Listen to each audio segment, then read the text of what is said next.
So may bago tayong pasyente, ayan. Jeep Grand Cherokee favorite V6 engine. Ayan. So good morning mga boss. Ayan, happy new year sa lahat. Ayan, may bago tayong gagawin ngayon. Jeep Grand Cherokee, ayan, may misfire number 6. Ang concern ng customer, ayan. So makikita nyo, natanggal ko na yung intake. Tanggal na natin yung pangibabaw niya. Tingnan natin kung ano magiging problema niya. Misfire number 6 yung kanyang DTC at may engine light. So let's go, tignan natin to. So ayan, okay naman yung spark plug niya, maganda yung sunog.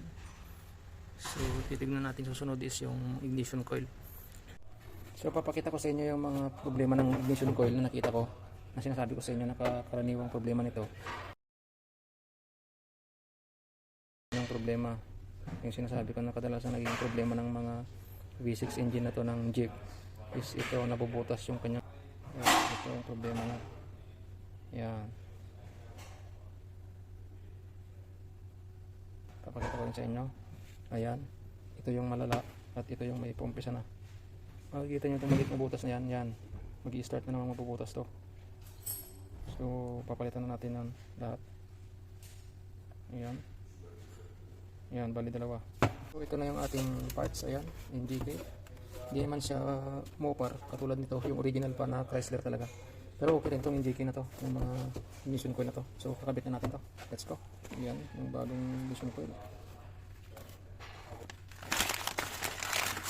Ayan.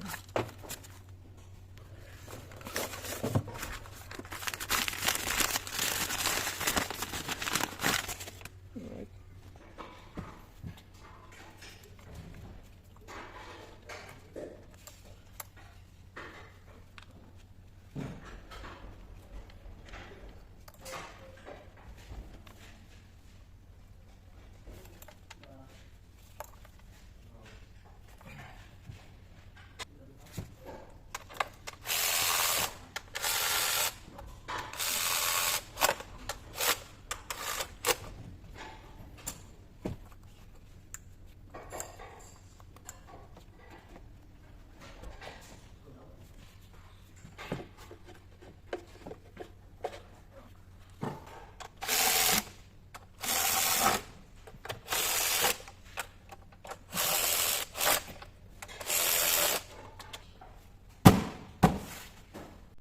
So ito yung kanyang DTC, ayan, cylinder misfire detected, cylinder number 6.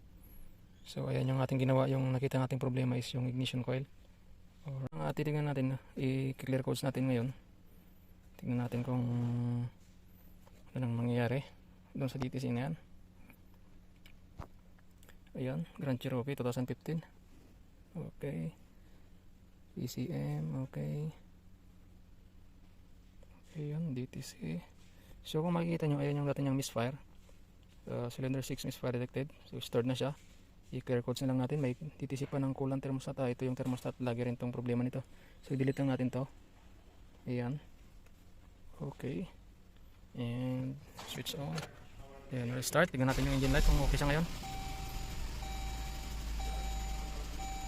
So ayan, kung makikita nyo, nawala na yung kanyang engine light. Warning engine light on na dati. Oil change required. Ayun, may service na rin pala ito. Kailangan na i-service. So yun lang mga boss. Ayan, okay na yung ating ginawa. Wala na yung engine light na. Tapos okay na yung andar. Kasi dati to, pag tumatakbo, meron yung time na parang kakadyot-kadyot.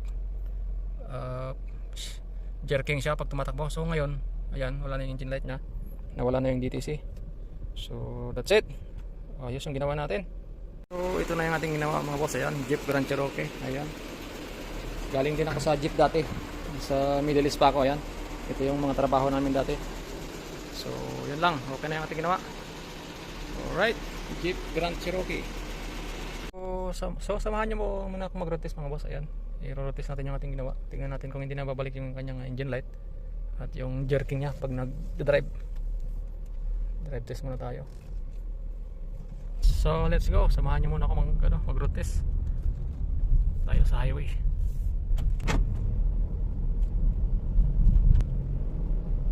Yun, wala na yung kanyang jerking.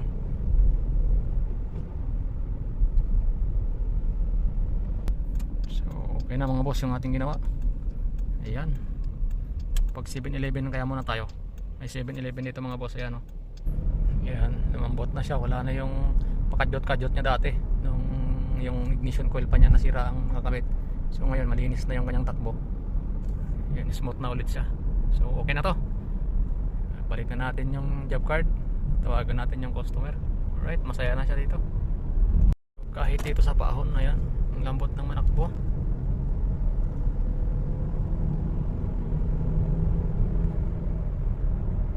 Ayos. Alright.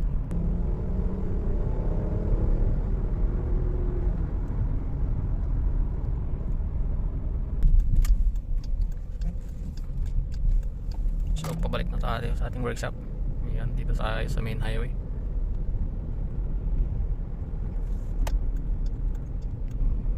Okay na mga boss, balik tayo sa workshop. Ayan, malapit na tayo. Yan, yan doon yung aming workshop.